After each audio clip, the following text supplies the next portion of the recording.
طرف ملت اسلامی کے پاسبان علامہ محمد اقبال پوری انسانیت بالخصوص مسلم امہ کو زوال کی پستیوں سے نکال کر عروج کی بلندیوں تک پہنچایا اقبال نے. نام اقبال ہمیں دی بلندی انہوں نے. اپنی شاعری میں مقصدیت لے کر آئے. ان کی شخصیت، سوچ، فکر مسلمانوں کے لیے مشعل راہ بنے. تو یہی ہمارا اگلا موضوع بھی ہے. کس طرح شکستہ دلوں کے لیے امید کی کرن بن کر وہ آئے. لیکن سوال یہ پیدا ہوتا ہے کہ آج ہم اقبال کے نظریات اور افکار پر عمل پیرا ہیں بھی یا نہیں. اس پر بات کریں گے. ہمیں جوائن کیا ماہر اقبالیات جلیل عالی صاحب نے. السلام علیکم سر، کیسے ہیں آپ؟ السلام. جب تک سلمہ پہنچتی ہیں ہم گفتگو کا آغاز کریں گے، چونکہ ہماری کوشش یہی ہوتی ہے کہ تھوڑی سی لیٹ ہو گئی شعیب. کوئی بات نہیں، آپ بہت سلو آتی ہیں. کوئی بات آپ نے انڈے نہیں کھائے آج؟ نہیں، میں نے انڈے نہیں کھائے. اس سے متعلق ڈسکشن کریں گے کہ کتنے انڈے کھانے چاہیے اور کیا مرغی کی اجازت سے کھانے چاہیے. ویسے بھی کھا سکتے ہیں. لیکن ہم اپنے موضوع پہ آ رہے ہیں جناب. ماشاءاللہ سر، آپ شاعر بھی، نقاد بھی، ایجوکیشنسٹ، سوشولوجسٹ، اقبال شناس، جلیل عالی تمغہ امتیاز سمیت ان گنت اعزازات سے سر کو نوازا گیا ہے. سر، پیغام اقبال اور ہماری زندگی کیسے دیکھتے ہیں آپ؟ کتنا ہم اس کو گیپ کو وائڈ کرتے چلے جا رہے ہیں، حالانکہ ہمیں تو اس گیپ کو کم کرنا چاہیے تھا. دیکھیں، ہم علامہ اقبال کو حکیم الامت کہتے ہیں. بالکل. اور مفکر پاکستان کہتے ہیں. اور بلا شبہ یہ جس وطن میں ہم سانس لے رہے ہیں آزادی سے، یہ علامہ اقبال کے خواب کی تعبیر ہے. انہوں نے اپنے لیکچر میں اس کا تصور دیا تھا، اور یہ تصور ایسا تھا کہ جس کے اثرات صرف اس ملک تک محدود نہیں، صحیح، جس کے پوری جو انسانیت ہے اور تاریخ عالم ہے اس پر اس کے اثرات ظاہر ہو رہے ہیں. ایران میں اس کے اثرات آئے، ترکی میں اس کے اثرات آئے، تاجکستان میں اس کے اثرات آئے، افغانستان میں اس کے اثرات آئے. تو علامہ اقبال ایک ایسا شاعر اور مفکر ہے کہ جتنی بھی ادب کی روایات ہیں، دنیا کے بڑے ادب کی جو بڑی روایات میں، کسی میں شاید اس طرح کی کوئی مثال نہیں ملے گی جس کے اتنے وسیع اثرات ہوں. تاریخ پر ہوں، ثقافت پر ہوں، کلچر پر ہوں، اور افکار پر ہوں. آپ دیکھیں نا، پاکستان میں صورتحال یہ ہے کہ اگرچہ آپ علامہ اقبال کی تعلیمات کو اپنانے کے لیے تیار نہیں ہیں، نہ سرکاری سطح پر اپنانے کے لیے پوری طرح سے تیار ہیں، نہ سول سطح پر پوری طرح سے تیار ہیں، مگر علامہ اقبال کے شعر کے بغیر نہ کسی سیاستدان کی تقریر چلتی ہے، نہ کسی عالم کی تقریر چلتی ہے. اور کسی بھی کلاس میں آپ چلے جائیں اور کسی بچوں کو کہیں جی کوئی شعر سنائیں، تو آپ کو ایک شعر سب بچے سنا دیں گے. خود ہی کو کر بلند اتنا، ہر تقدیر سے پہلے خدا بندے سے خود پوچھے بتا تیری رضا کیا. اچھا سر، ہم کیونکہ بات کر رہے ہیں اقبال شناس ہونے سے متعلق، اور آپ نے جیسے کہا کہ بہت سارے لوگ ابھی تک بھی اپنا نہیں سکے اقبال کی تعلیمات کو. شعر ضرور یاد کر لیتے ہیں کیونکہ وہ ہمارے کریکولم کا حصہ ہوتا ہے سم ٹائمز، یا پھر ہمیں سکھا دیا جاتا ہے، ہماری تقریروں میں لکھ دیا جاتا ہے، چھوٹے بچوں کی بھی. آپ نے کس جنریشن کو، کس طبقے کو یا کس خطے کو سب سے زیادہ اقبال شناس پایا؟ کس نے ان کے افکار کو پڑھا اور امپلیمنٹ کیا؟ ویسے تو یہ ہے کہ آپ کے ہر زمانے میں ایکسیپشنل، غیر معمولی ذہن جو ہیں وہ علامہ اقبال سے متاثر ہو رہے ہیں. جتنا زیادہ اقبال پر لکھا گیا ہے اردو میں اور دوسری زبانوں میں بھی، شاید ہی کسی شاعر پر، کسی ادیب پر اتنا لکھا گیا ہو. دوسری زبانوں میں بھی بہت زیادہ لکھا گیا. تو اقبال جو ہے وہ متاثر تو کر رہا ہے. پنجاب میں آپ دیکھیں، خاص طور پر آپ کو جو ایرانی لوگ ہیں وہ تو اقبال کو اقبال لاہوری کہتے ہیں. انہوں نے نام ہی اس کا یہ رکھا ہو کہ اقبال لاہوری. تو مفکرین اور شاعر اور ادیبوں پر اثرات تو ہیں. مثلا جب علامہ اقبال کی رحلت ہوئی تو اس کے بعد جو پہلی جنریشن شاعروں کی آئی ہے، ان سب پر اتنے گہرے اثرات ہیں، جس میں ظہیر کاشمیری ہے، فیض احمد فیض ہیں، احمد ندیم قاسمی ہیں، شہزاد احمد ہیں. ان سب پر اتنے گہرے اثرات ہیں. ان کے پہلے پہلے مجموعے آپ دیکھیں تو آپ کو نظر آئیں گے. بالکل. لیکن اقبال جیسا شاعر جو ہوتا ہے، اس کی پیروی کرنے والا آدمی جو ہے وہ زیرو ہو جاتا ہے. اس لیے کہ وہ اپنے اسلوب کی انتہا پر پہنچا ہوا ہوتا ہے. آپ کو پتہ ہے کہ کوئی اچھا شعر اگر اس کے انداز میں اور اسلوب میں کوئی کہہ بھی لے تو وہ اقبال کے نام لگ جاتا ہے. وہ ایک شعر بڑا مشہور ہے نا، تندی باد مخالف سے نہ گھبرا عقاب، یہ تو چلتی ہے تجھے اونچا اڑانے کے لیے. اقبال کا شعر نہیں ہے. منسوخ کیا جاتا رہا ایک صادق حسین ہے، وکیل تھے وہ، ان کا یہ شعر ہے، مگر یہ شعر اقبال کے نام لگ لے، اس کی لفظ اس کے ایسے ہیں۔ لیکن اس پر ایک مجھے دلچسپ واقعہ یاد آ گیا، لطیفہ یہ ہے کہ ایک جگہ ڈسکشن ہو رہی تھی نوجوانوں میں کہ یہ شعر اقبال کا ہے کہ نہیں ہے، تو وہاں ایک ان پڑھ سا آدمی، کوئی ٹوکری والا، کوئی بیچنے والا کچھ، تو اس نے کہا جی یہ اقبال کا شعر نہیں۔ انہوں نے کہا تمہیں کیسے پتا، تم نے پڑھا ہوا ہے اقبال کو؟ کہتا میں نے نہیں پڑھا ہوا ہے اقبال کو، میں نے تو سنا ہوا ہے، تو پھر تم کیسے کہہ سکتے ہو یہ اقبال کا شعر نہیں ہے؟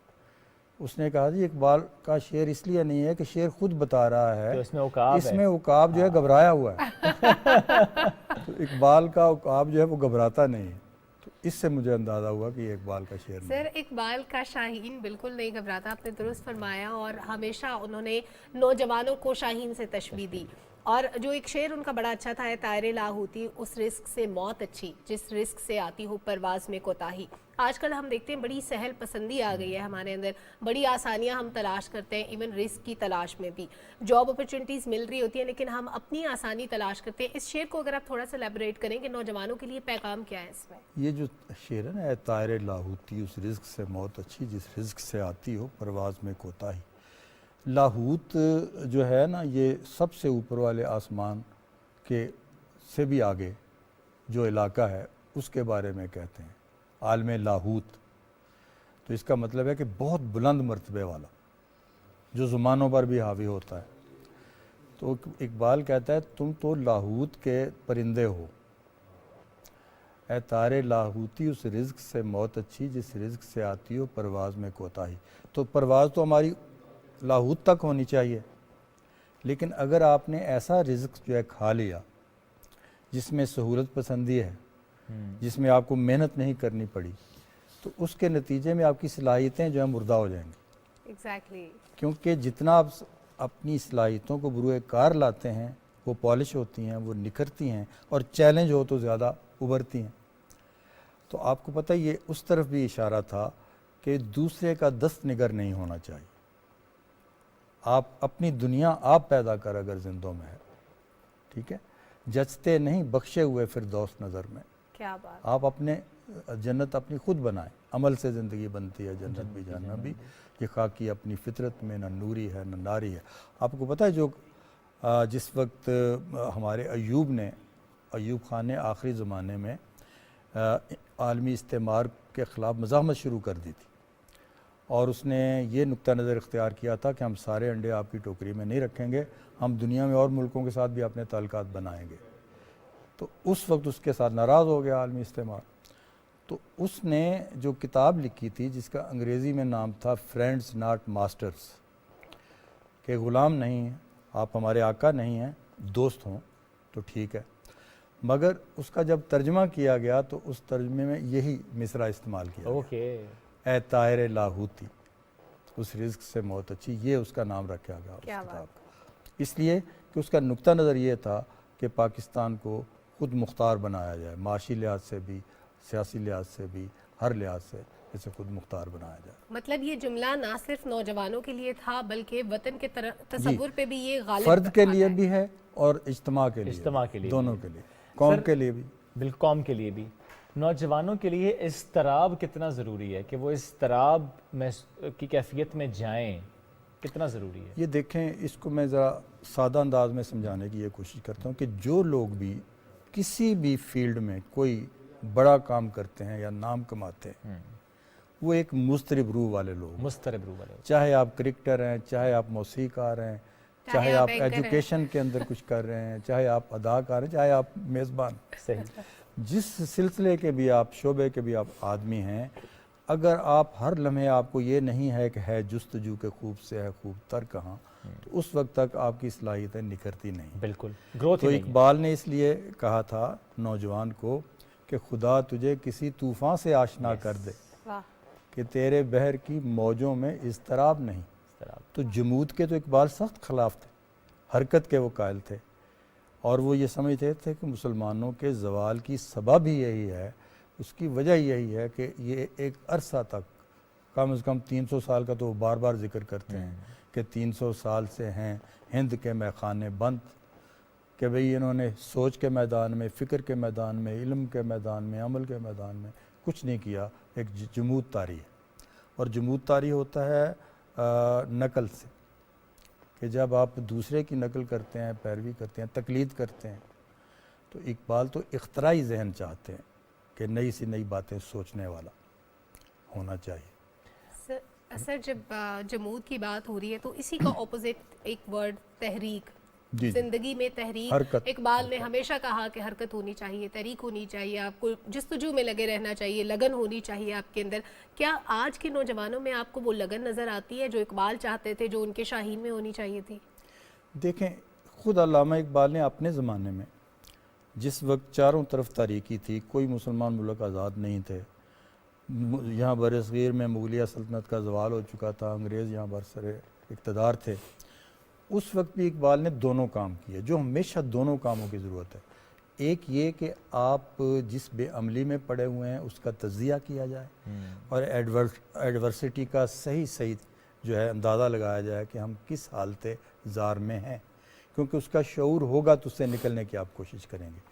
تو آپ نکل اس وقت تک نہیں سکیں گے جب تک آپ کو ایمان اور یقین اور ایقان آپ کا نہ ہو کہ آپ نکل سکتے ہیں۔ بالکل۔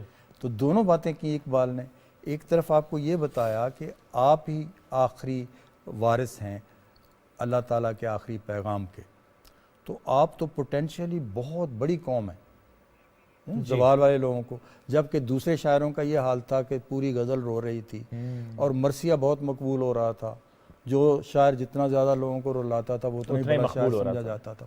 تو اس زمانے میں علامہ اقبال نے امید کی بات کی، ساتھ تنقید بھی کی، تجزیہ بھی کیا کہ تیرے صوفے ہیں فرنگی، تو سہل پسند ہے، یہ بھی کہا، لیکن ساتھ ہی یہ بتایا کہ تو ان لوگوں کا وارث ہے جو دوڑا دیتے تھے گھوڑے بحرے، اس میں دریاؤں میں دریا گھوڑے دوڑا دیتے تھے، اور جو کبھی مایوس نہیں ہوتے تھے، کیونکہ اسلام میں مایوسی گناہ ہے، اور وہ کبھی بھی اقبال اسی طریقے سے اب بھی یہی صورتحال ہے۔ آپ کا جو سوال تھا، اب بھی یہی صورتحال ہے کہ نوجوانوں کو، وہ نوجوان بھی موجود ہیں جو بڑے ایکسیپشنل برین رکھتے ہیں، ایکسیپشنل جیسے یہ ہمارے صلاحیتیں رکھتے 29 ہیں، میڈلز والے نوجوان جی جن کا ہم ذکر کر رہے تھے، اور وہ کام کرتے ہیں اور انہوں نے ثابت کیا۔